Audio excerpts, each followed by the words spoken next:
Hello, and welcome back to Astronaut. Let's talk about Kepler. I feel like an astronaut in what you know about rolling down in the... Kepler has a bit of an interesting backstory. Much of his academic experience seems to have stemmed from luck, or rather, misfortune transformed into fortune. During the Counter-Reformation, he fled to Prague, where he met Tycho Brahe.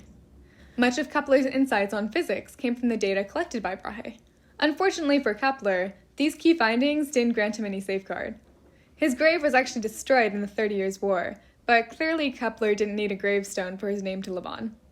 Like Newton, Kepler is known in physics for his 3 laws. Law number 1.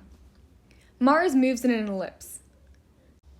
Correction, all planets move in an ellipse, with the Sun positioned at one of the focal points. But Kepler first discovered this by studying Brahe's data on Mars's orbit. Number 2. The radius vector of an object in orbit around the focal point sweeps through equal areas in equal times. Basically, this means that a planet will travel quickly around a star when it is close to it, and move much slower when it is farther away. Number 3.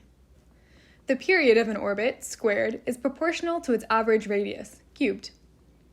Okay, yeah, I know, that's a lot of quick info if you haven't heard it before, but all you have to remember is EAP. That is, E for ellipse, E for equal areas, and P for proportionality.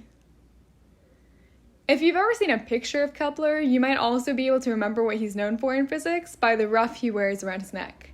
That's the flamboyant circular collar people wore in Elizabethan times.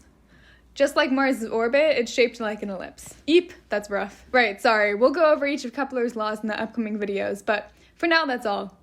Thanks for listening. Ponder, wander, and go right in the stars. Slow motion, yeah. I feel like an astronaut in the ocean. Like what you know about